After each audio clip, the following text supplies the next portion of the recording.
Gen Z sekarang kalau nongkrong di tempat yang apa ya bisa dibilang estetik ya. Nah, yang saya tawarkan selain tempat estetik apa? Nah, saya bikin tren baru di situ. Kalau Robusta bahasa gampangnya itu rasanya pahit. Pahit atau bitter, bodinya lebih kuat daripada si Arabica. Arabica tuh flavornya atau rasanya variatif, banyak banget. Sebenarnya kan, nah ini kalau ngomongin seduhan kopi itu ada 2 jenis ya, manual brew sama basic mesin.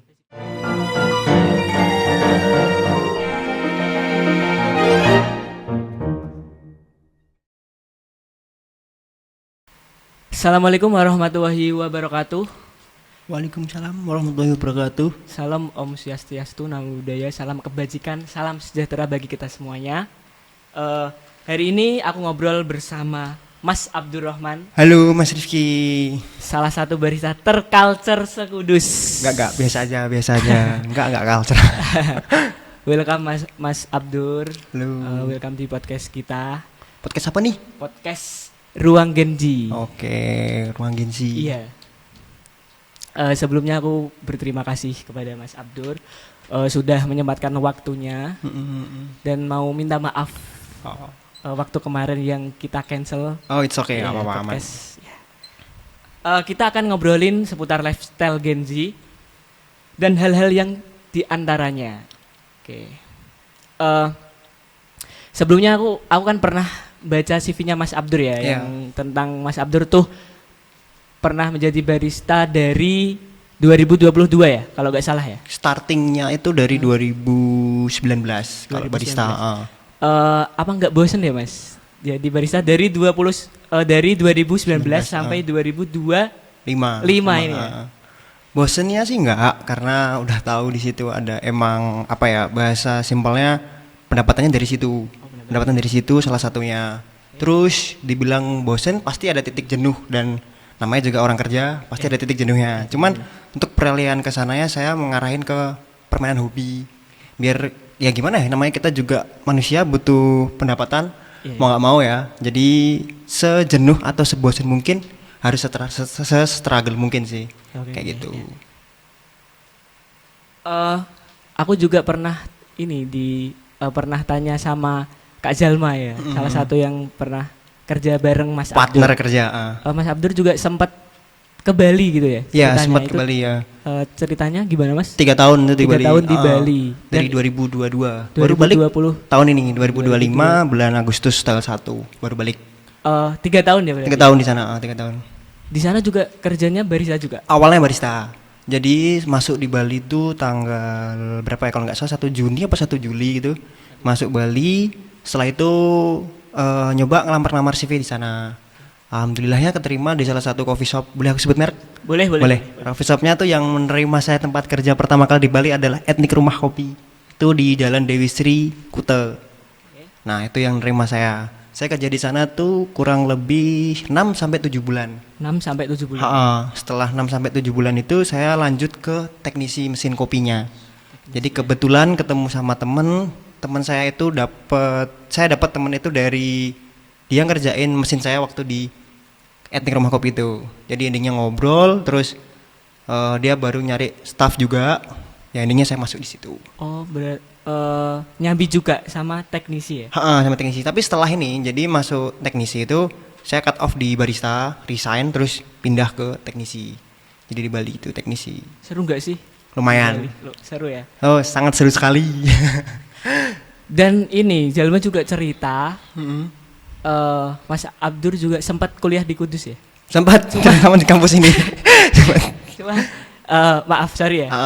Itu ditinggal di Bali ya? Saya tinggal ke Bali karena emang keadaan waktu itu tidak memungkinkan untuk lanjut. Jadi saya harus posisinya saya lari ke Bali, terus mau nggak mau ya mengalahin kuliahnya. Jadi kuliah saya nggak saya terusin, sampai tepatnya nggak saya terusin, otomatis keluar.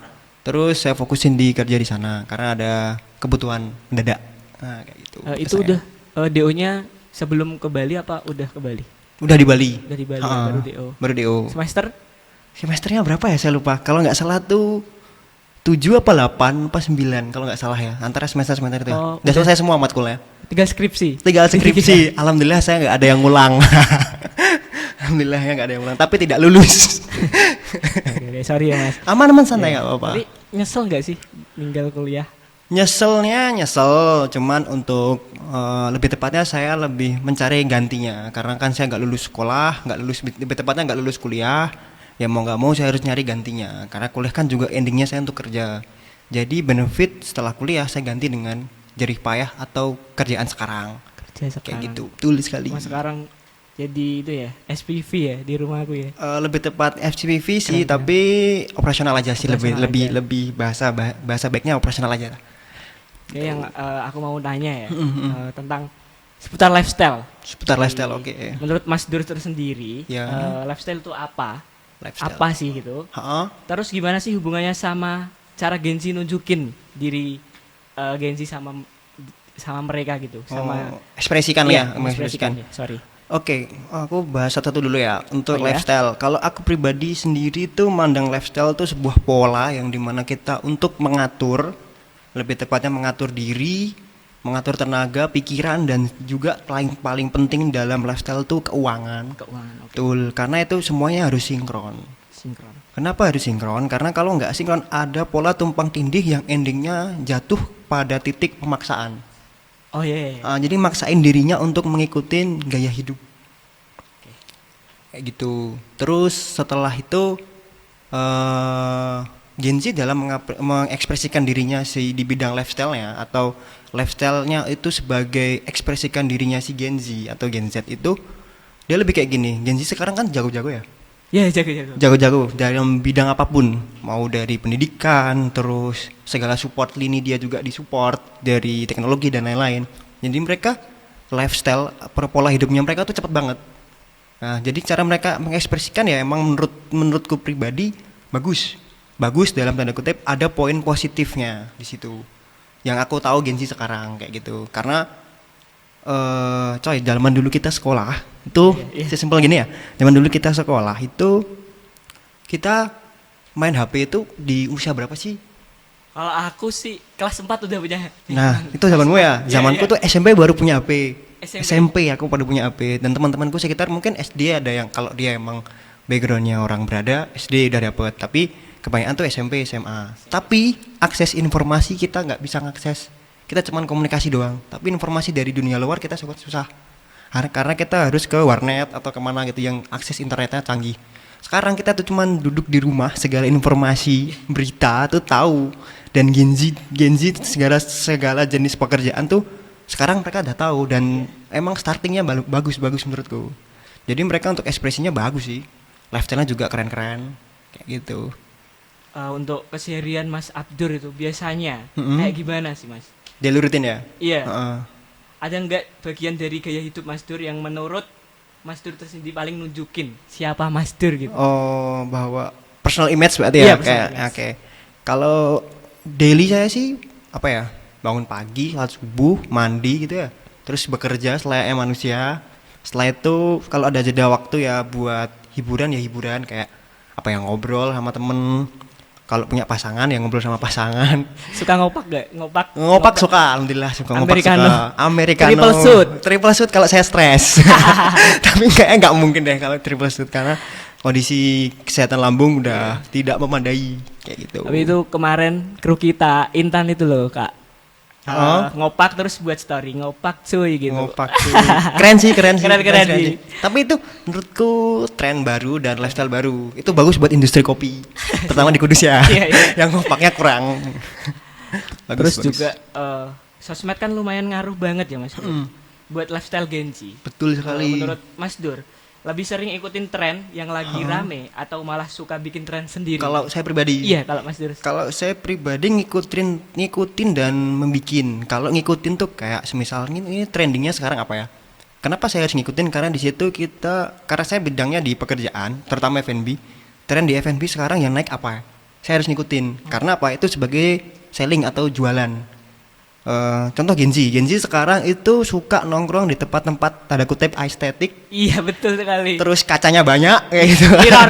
Mirror betul. Nah makanya saya harus ngikutin tren itu untuk jualan sendiri. Terus nyetain tren. Nah kalau nyetain tren tuh dengan kemasan yang berbeda. Contoh kan kayak tadi nih Gen Z sekarang kalau nongkrong di tempat yang apa ya bisa dibilang estetik ya.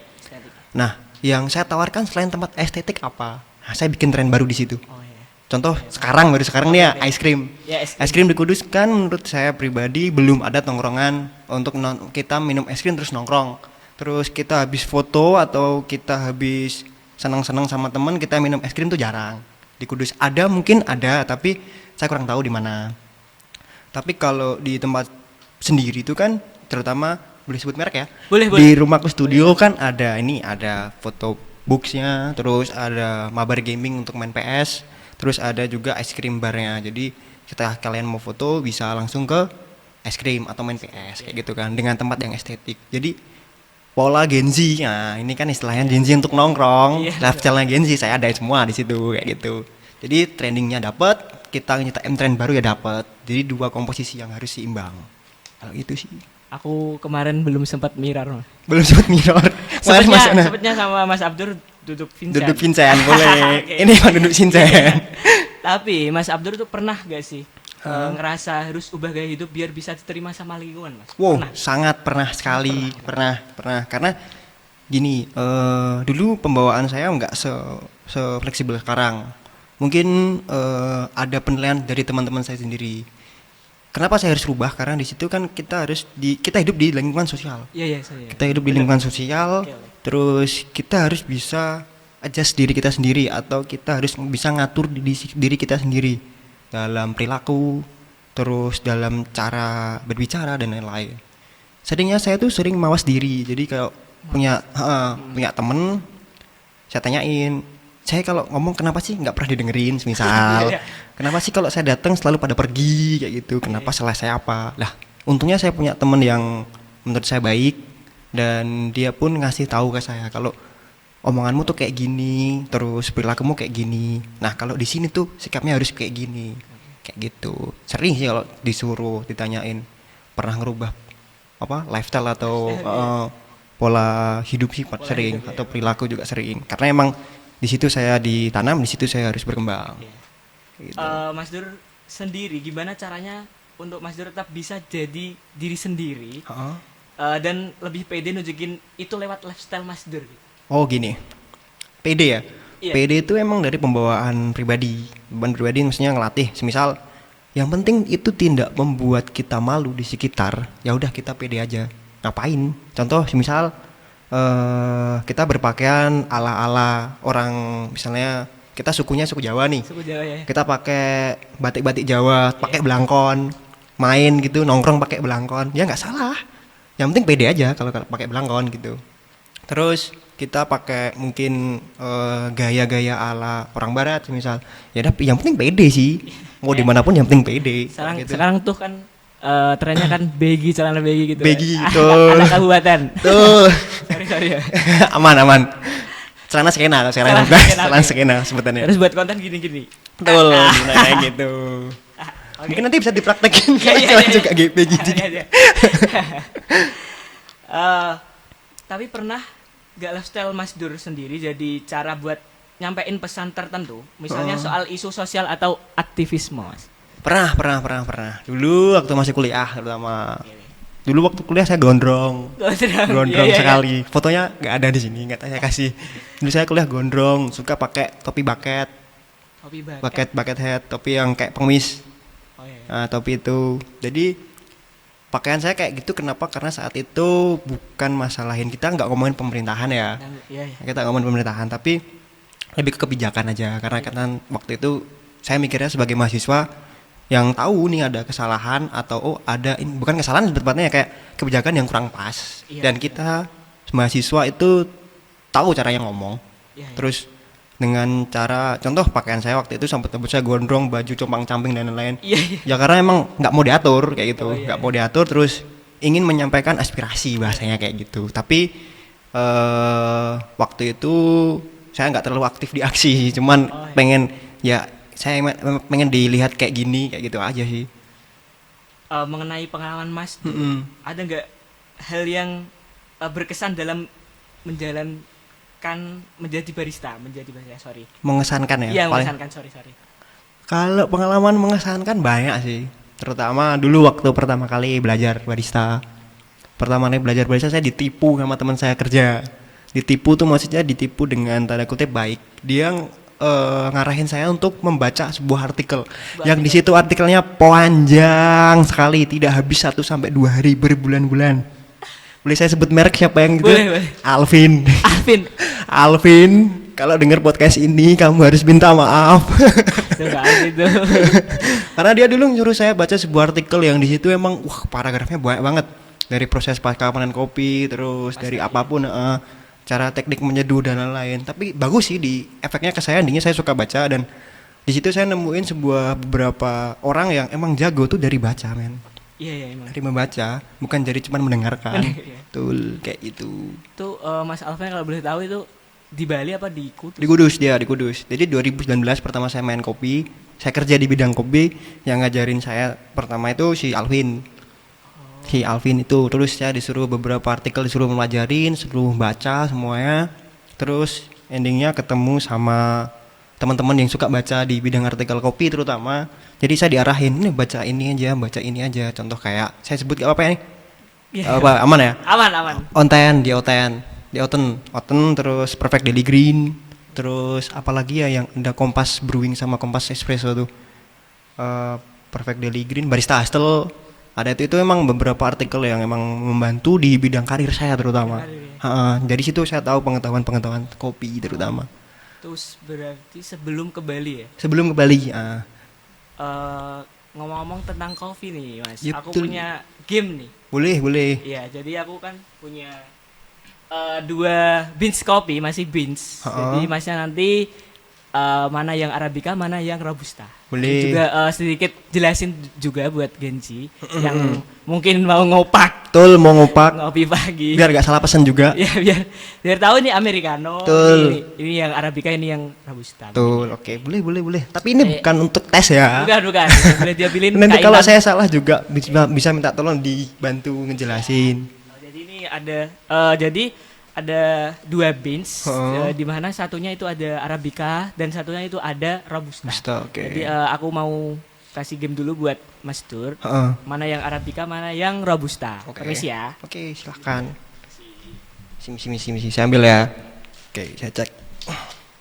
Nah, kalau dulu tuh cara bedain sesimpel basic nih ya, Arabica sama Robusta. Nah, ini kalau dari look sudah kelihatan. Kalau dari look sini yang kanan saya ini Robusta, yang kiri saya ini Arabica. Kenapa gitu? Biji kopi itu ada 2 jenis, besar sama kecil. Ada yang lonjong juga sih, ada 3 jenis berarti ya. Tapi yang familiar tuh yang biji kecil sama biji besar. Nah, kebanyakan Robusta itu bijinya besar. Bijinya besar. Yang Robusta ya? Robusta tuh bijinya besar. Yang Arabica tuh bijinya kecil kebanyakan. Nah, tapi dari biji kecil ini dia mengeluarkan flavor atau rasa banyak daripada si Robusta. Nah, ini saya nggak bisa ngomongin panjang lebar banyak. Karena sendiri saya bukan roastery juga, tapi sedikit knowledge atau pengetahuan. Kalau Robusta bahasa gampangnya itu rasanya pahit. Pahit atau bitter, bodinya lebih kuat daripada si Arabica. Arabica tuh flavornya atau rasanya variatif, banyak banget. Ada yang kayak buah-buahan, ada yang fermented itu proses yang agak dilamain, maksudnya proses gimana ya? Dia tuh natural tapi biasanya ini istilah gampangnya ya. Kalau natural biasanya sehari, kalau fermented tuh lebih dibanyakin. Jadi mungkin bisa sampai 2 hari. Sesimpel kayak gitu.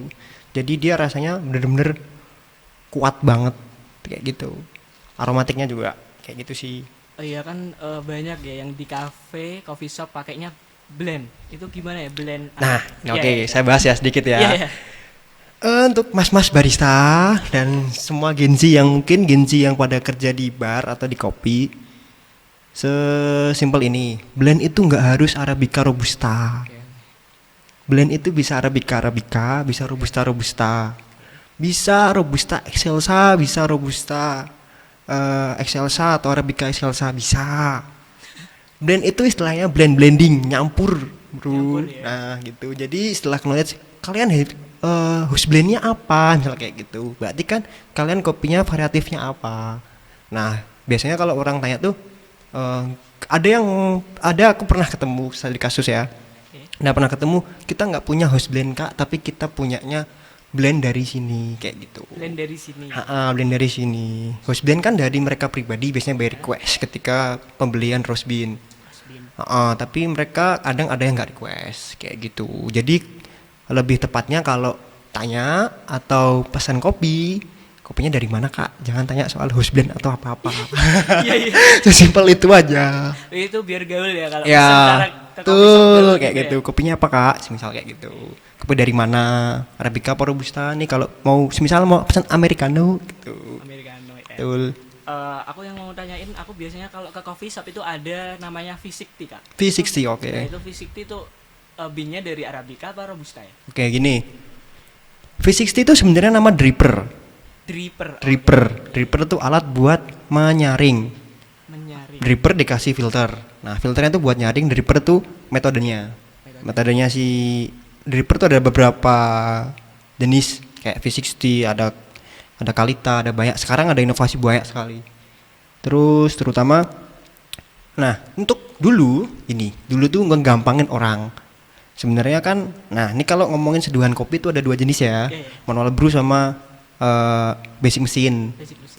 Kalau mesin tuh kopi cepet, kalau manual brew agak lama dikit, kayak gitu. Jadi manual brew tuh ada beberapa varian kayak metode dari pembuatannya dari gunain dripper V60 atau dripper Kalita atau apa, kayak gitu. Jadi untuk memudahkan customer mau beli itu dikasihlah menu di situ V60. Kayak gitu, padahal itu sebenarnya nama dripper. Oh, nama dripper. Nama ya? dripper. Oke. Kemarin juga aku kan sempat minta foto Mas Dur ya. Betul. Fotonya kayak di sebelah sini. Oke.